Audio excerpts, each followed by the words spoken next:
ক্ষণস্থায়ী বাড়ির মালিক, ক্ষণস্থায়ী গাড়ির মালিক, বস্তা বস্তা টাকা পেয়ে মনে করবেন না এটার মালিক আমি। আজ আছি কাল।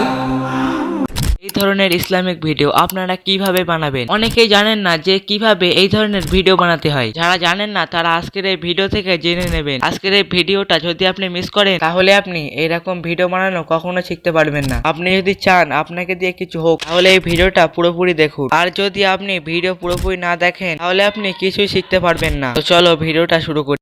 প্রথমে তোমরা যে অ্যাপ দিয়ে ভিডিও এডিটিং করো সেই অ্যাপটাকে ওপেন করবে। আমি নর্মালি ইউকার্ট দিয়ে ভিডিও এডিটিং করি, তার জন্য আমি ইউকার্টটাকে ওপেন করে নিয়েছি। এরপরে তোমরা এই আইকনের মধ্যে এটা ক্লিক করবে। তো আমি এই আইকনের মধ্যে এটা ক্লিক করেছি। এরপর তোমরা এখান থেকে নিউ প্রজেক্টের উপরে এটা ক্লিক করবে। তো আমি এখান থেকে নিউ প্রজেক্টের উপরে ক্লিক করে দিচ্ছি। এরপর তোমরা এখানে ফটোর উপরে এটা ক্লিক করবে। এরপর তোমরা এখান থেকে রিসেন্টের উপরে এটা ক্লিক করবে। এরপর তোমরা নিচের দিকে আসবে। আসার পরে তোমরা এখান থেকে তোমার যে ফটোটা আছে সেখান থেকে ফটোকে সিলেক্ট করবে।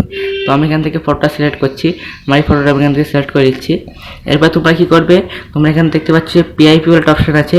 এই পিআইপি অপশানের মধ্যে একটা ক্লিক করে দেবে। পিআইপি অপশানের মধ্যে তো আমি পিআইপি অপশানের মধ্যে একটা ক্লিক করে দিচ্ছি। একটু বাইরের এক্সট্রা নয়েজ আসতে পারে। তারপর তোমরা এখান থেকে কোনতে আসবে, তোমাদের যে বর্ডারটা যেখানে আছে সেই অপশানে চলে আসবে। তো আমরা এখানে বর্ডারটা রয়েছে, আমি বর্ডারটা এখান থেকে সিলেক্ট করছি। তো এখান থেকে একটা অপশান আছে দেখবেন যে ফুল, এই ফুলের মধ্যে একটা ক্লিক করে দেবে। এরপর তোমরা এখান থেকে কী করবে, তোমার যে অডিওটা রয়েছে সেই অডিওটা এখানে বসাতে হবে। তো আমি এখান থেকে অডিওটা বসাচ্ছি। তো আমার অডিও হচ্ছে এটা। তো আমি অডিওটা এখানে বসিয়ে দিচ্ছি। এরপরে তোমরা কী করবে, এরপরে তোমরা আবার এই পিআইপির উপরে একটা ক্লিক করবে।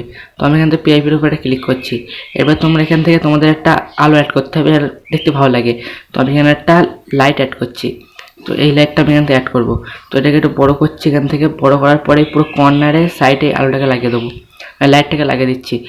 এরপরে তোমরা কী করবে, এরপরে তোমরা এই ইফেক্ট অপশনের মধ্যে একটা ক্লিক করে দেবে। এই অপশনের মধ্যে ক্লিক করার পরে এই যে ইফেক্টটা দেখতে পাচ্ছ, এই ইফেক্টের মধ্যে এটার মধ্যে চেপে রাখবে।